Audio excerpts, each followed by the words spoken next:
Ayan po mga kababayan. O, di ba? Malaki po ito eh. Ito po yung fig tree. Kinuha po natin sa greenhouse.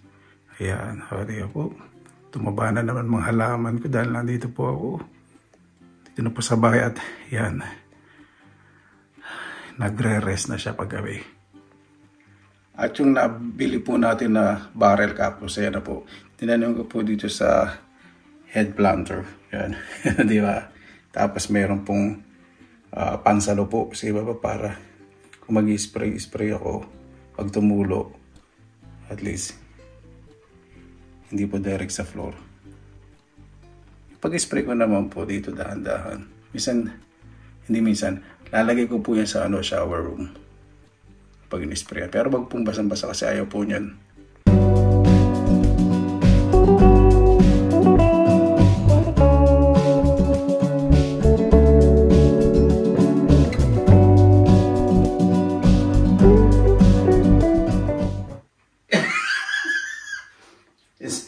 Inspired by K-pop. K-pop, pigil-pigil ng hininga kahit ikamatay. Magandang araw po mga kababayan ko po sa Pinila, Kalakbay. Ayan. Alam po ninyo, kapag may mga basura po ako, kasi mahilig po ako sa mga paintings, clay molding, wood carving, mixed media art. Talaga iniipon ko po. Yung mga nasa basura ko na po talaga. Iniipon ko po. At meron po akong ginawang masterpiece po ngayon. Siyempre, bago ko pakita sa inyo, hindi lang po isang araw po ito yung pag-ayos ko po nito para maipon. Siyempre, naghanap din po ako ng paglalagyan po ng aking masterpiece. At tinignan din po ito ng isang kaibigan ko na appraiser. Dahil nga po before, nagkaroon po ako ng art exhibit. 2 beses po dito sa Olufin na twice. O sa mga nagdadaw dyan, nakapakalam sa inyo. Yan, kahit i-search po ninyo besang dulo sa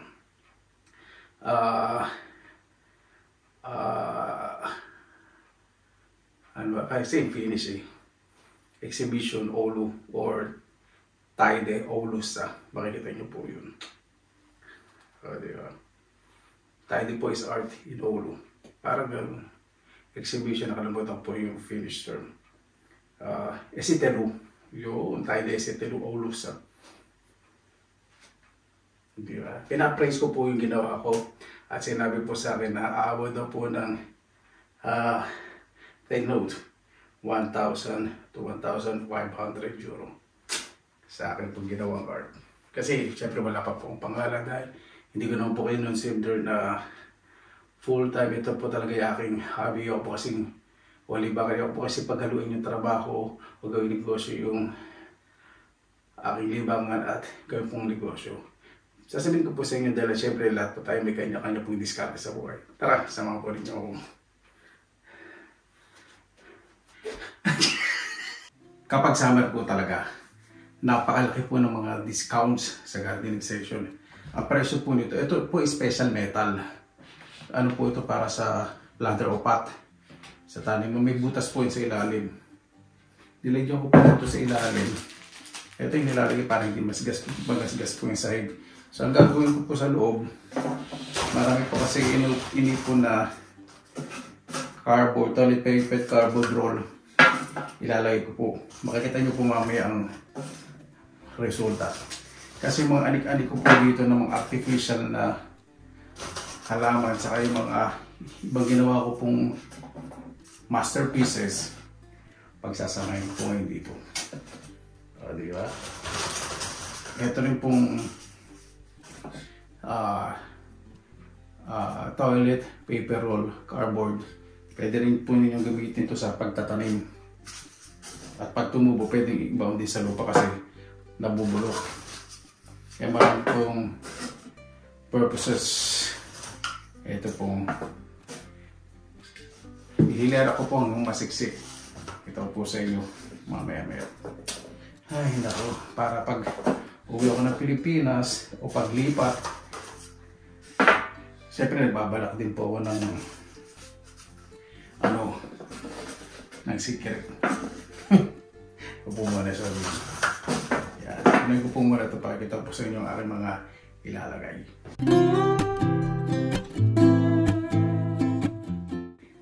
Ayan, ito pilalagay ko yung creation ko pong Mother Earth. Mga pinatuyo ko pong mga kalabasa na kakaiba, artificial plants.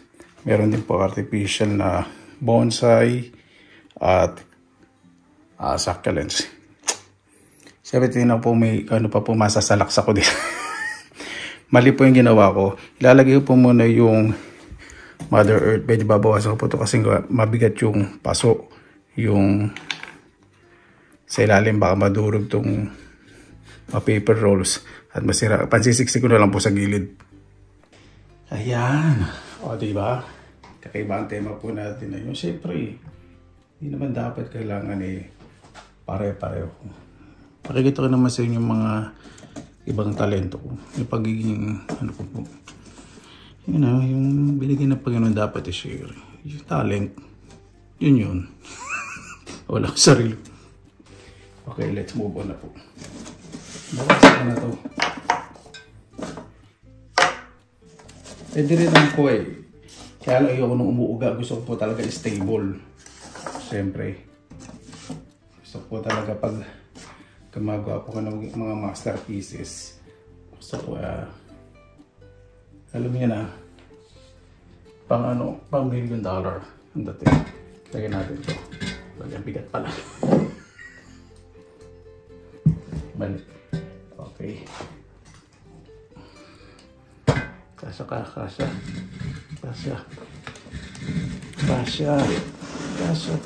Yun. Kasya. Yan. Mamaya makuha. Makikita niyo po itsura nitong Mother Earth. Sisiksikin ko po ng mga cardboard para hindi siya gumalaw. Sa paglalagay natin yung mga ibang anik-anik ko mamaya. Yeah, may patungan siya sa ibabaw. Para po siyang mini world. Parang ang tema po nito last chance. Hindi para yun po talaga ang tema ko. Ibig sabihin wala nang green na makikita. Lahat nakapaso na. Huwag naman sanang mayari sa in the nearest future. Diba?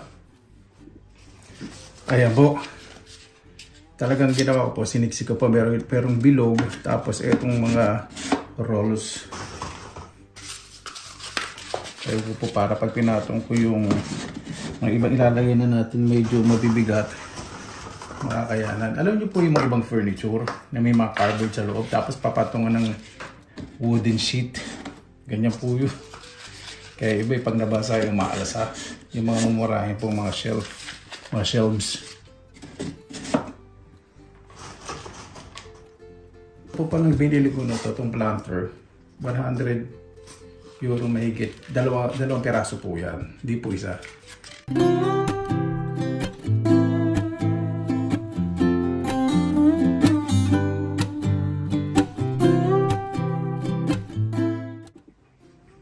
Meron din po ilalagay sa harap. Ito ginawa ko po, village. Parang last village. Forest village. Ibabaw po ng wooden pumpkin. Ilalagay po sa harap ng Mother Earth. Parang malikabok dating pero hindi po. Dahil hindi ko pa po nalilinis. Ayusin ko po yan. Makita niyo po mamaya. Ito pong pinagpapatungan. Gagawin ko po na half para po sa ating village.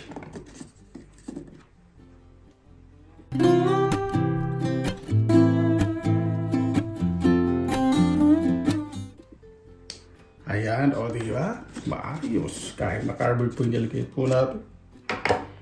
Kahit ko na po yung village. Ginamit ko po dito clay, tela, yung ano ba to? Yung mga pinagtaniman ng maliliit na halaman, yung plastic.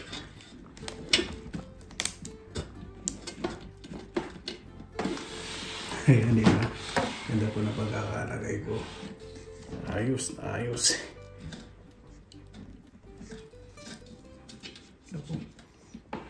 Medyo na ano dito natapyas. Okay lang po yan. Medyo natapyas ko dito. Ito. Okay lang po yan. Re-repair ko na lang. Kasi gusto ko po dito permanent na lang eh. Permanent na siya dyan. Re-repair ko na lang ng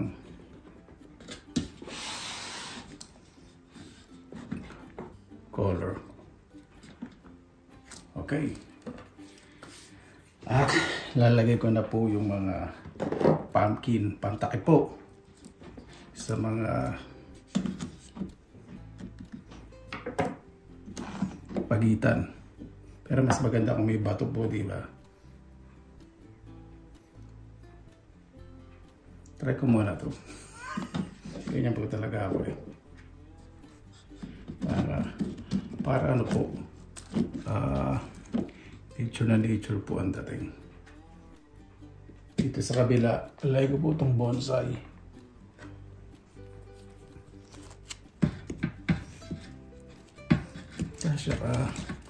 Kasya kung busit ka. Excuse me. Magpapawas po ko dito ng cardboard. Kasi gusto ko po medyo umilalim yung bonsai. Hindi makita po itong ito.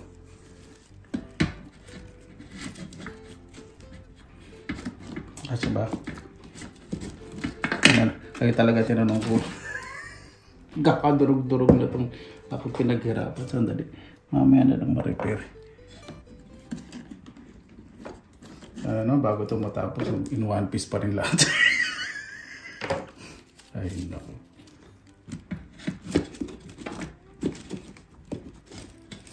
Meron pa rin. Kumakata rito. Yun. Meron pa rin.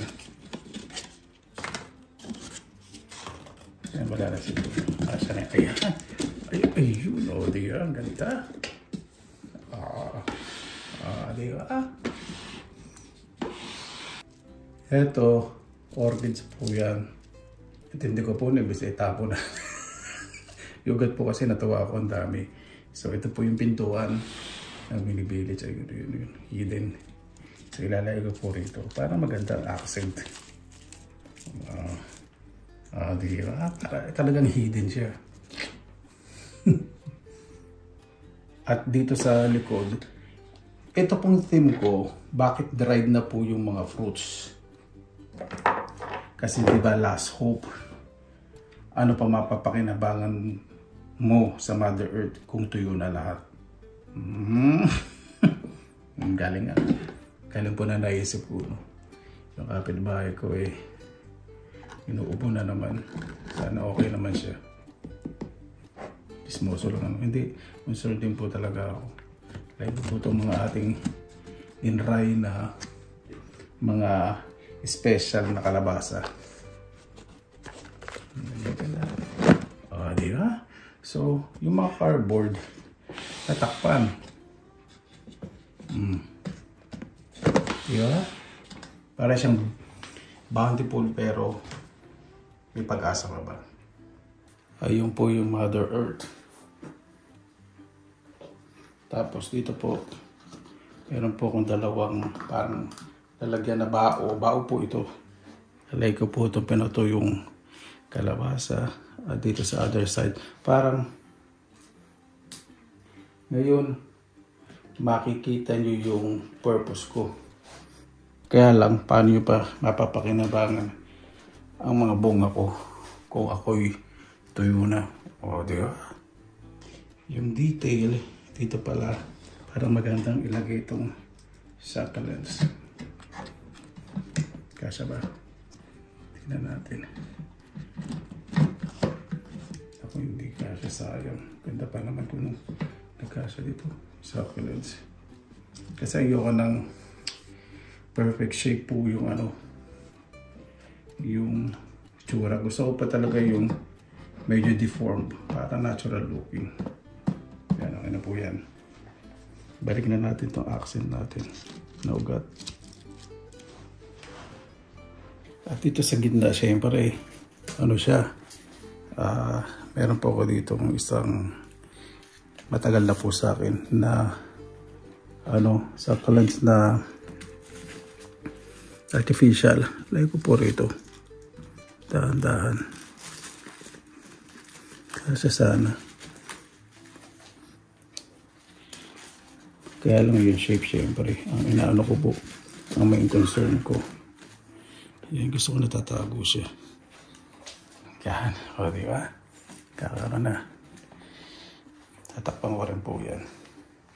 Ayan po. O, diba? Napakaganda pong tingnan. O, diba? Pero hindi pa po tapos yan kasi lalagay po ako ng mga bato sa mga gilid-gilid para talagang makita po yung perfection. Yung isa po yung isang art ko na mukha na ninigarilyo. Hindi pa po tapos siya pero ito yung aking masterpiece ngayon. Hanggat may masisiksik pa po akong anik-anik. Kasi po, meron po ako ditong bunga ng pine tree malaki. Medyo ilalagay ko po rito. Para yung korte po nung yung tanim mo na succulents matakpan. O, diba? Galing mo po ito. O, yun. Para yung accent. Yan. At hindi pa po tapos siya, syempre. Meron po akong tungkod. Kahoy din po. Tungkod ng Mother Earth. Lagyan ko space dito sana. Pa siya.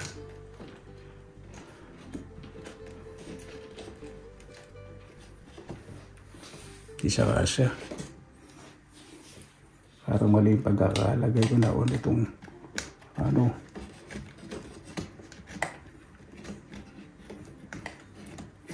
Nauna itong hindi na lang tungkod. Kaya ko na kunyari all branch. Yan. All branch na matatakpan tong ano. Itong succulents. Pero hindi mo overpound yung ano yung Mother Earth. Ayun. Steady. O, diba? Tapos, meron po ako ditong dry na kalabasa. Ano po pala ito upo, yung tananim ko. Ayan, parang ito pinaka-ilaw niya. O, diba? Diba? Ayan po. Lalagyan ko po ng bato para pampabigat at hindi po umusad yung dapat umusad.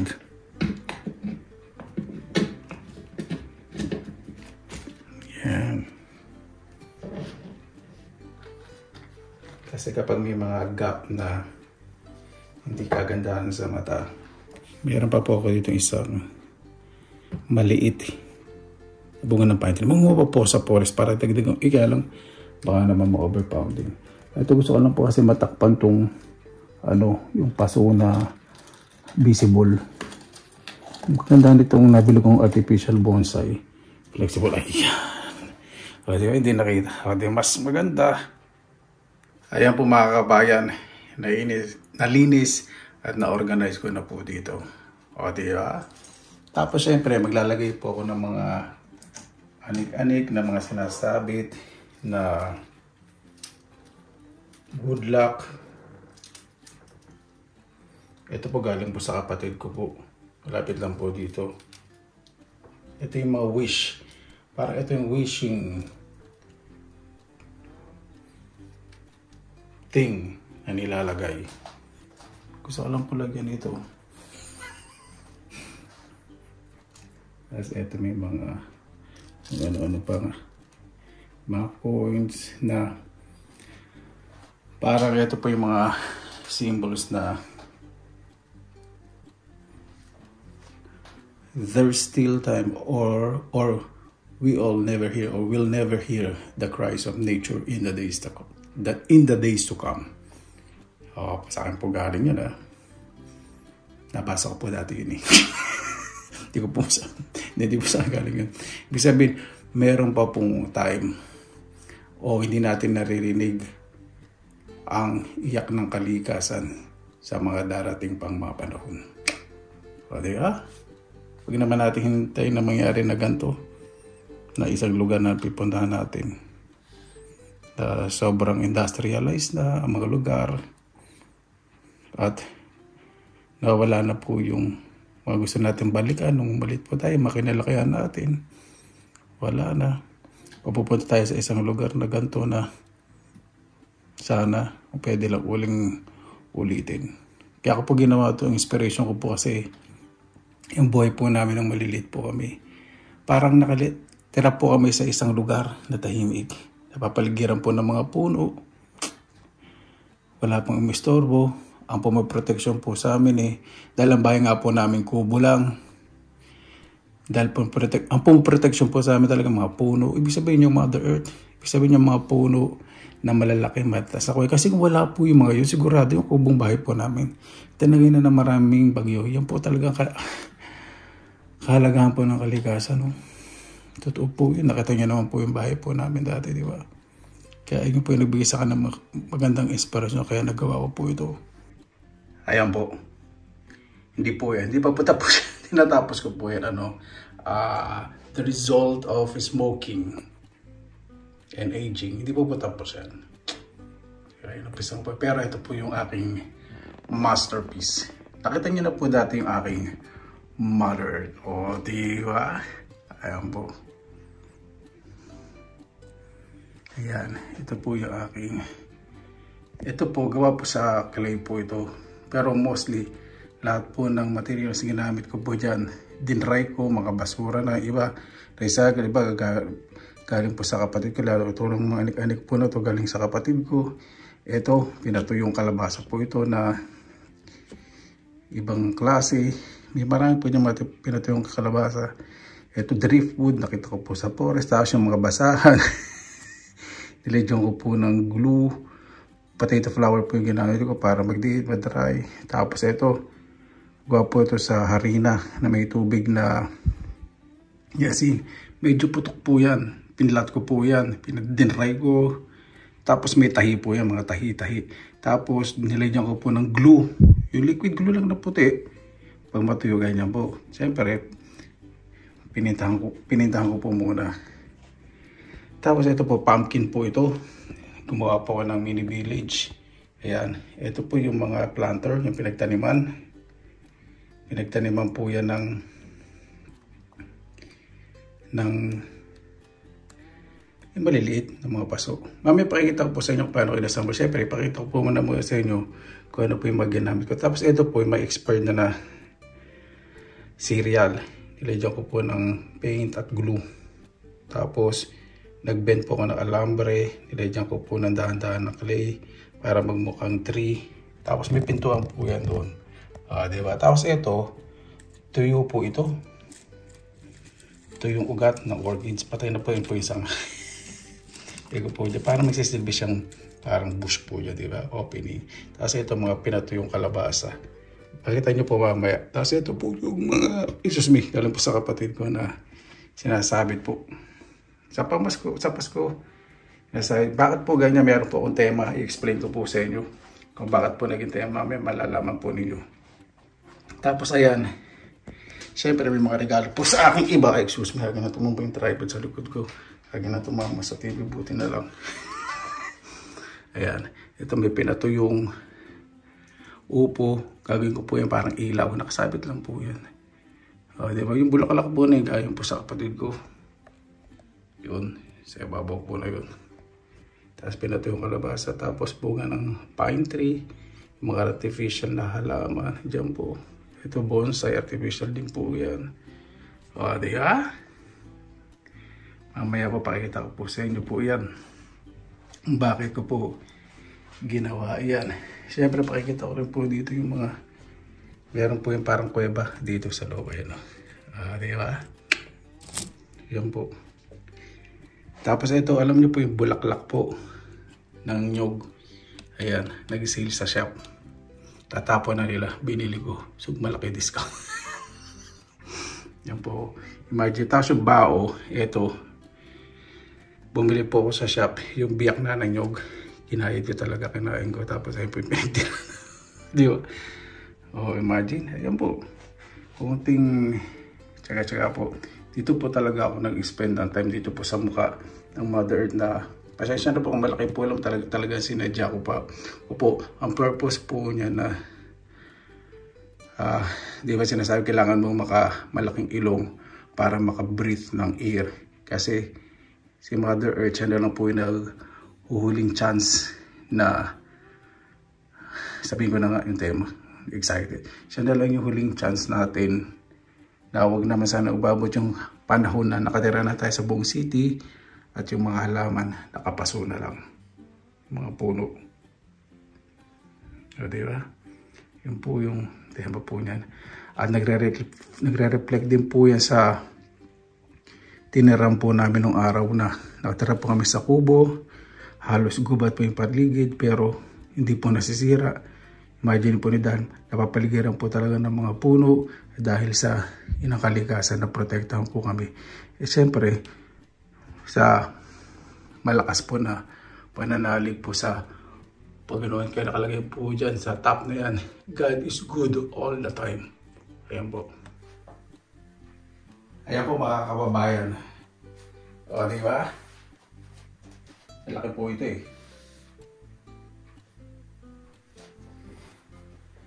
May mga nabenta na po ang mga art, syempre personal po kasi pag ginawa ko po kasing business, napakalaki pong babayaran ng tax. Kaya napaka-rare po pag gumawa ko ng mga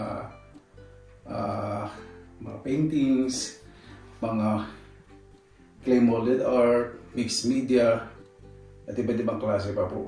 Lalo na po sa mga halaman. Dapat niya kumikita po ako pag every summer. Meron po sa akin yung pang-indoor, yung pinapaayos po nila. May konti pong nilalagay ng mga anik-anik. Tapos, kasi siya, pag nakita nila, may ilaw na istang na ganun. Medyo pinapersonalize ko po at sobrang tawang-tawa po sila pag gumagawa po ako ng clay art na may mga miniature. Ay, naku, sayang wala dito yung clay art ko na nandun sa finished mother ko yung nagsasauna sa kayo nagsashower. Yan po. Diba? Kasi masaya lang po kasi isa din po ito sa pampalis po ng stress at expression of thoughts. Ibig sabihin dito yung na-express yung sarili po ninyo na wala po yung mga inisip. Lalo na po pang mga nasa abroad.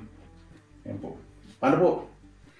Maraming salamat na lang po. Kaya pangalagaan po natin ang kalikasan. Huwag naman po sana natin hintayin na bawat city pupuntahan po natin. Hahanap po tayo ng mga puno sa isang lugar na lang. Parang ganyan yung panahon. Huwag naman sana dumating yung ganyan na wala na mga puno, di ba? Wala na mga halaman.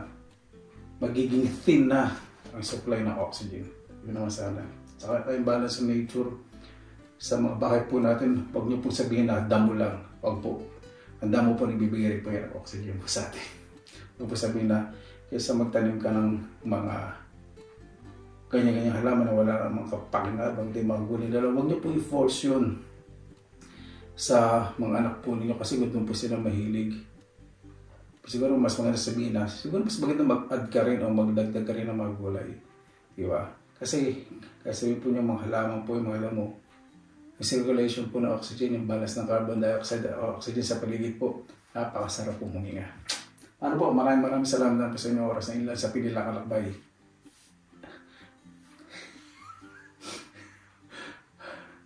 Basta lagi pa tayong positive vibes, good vibes. God bless, ingat po lagi, magandang araw. Laban lang.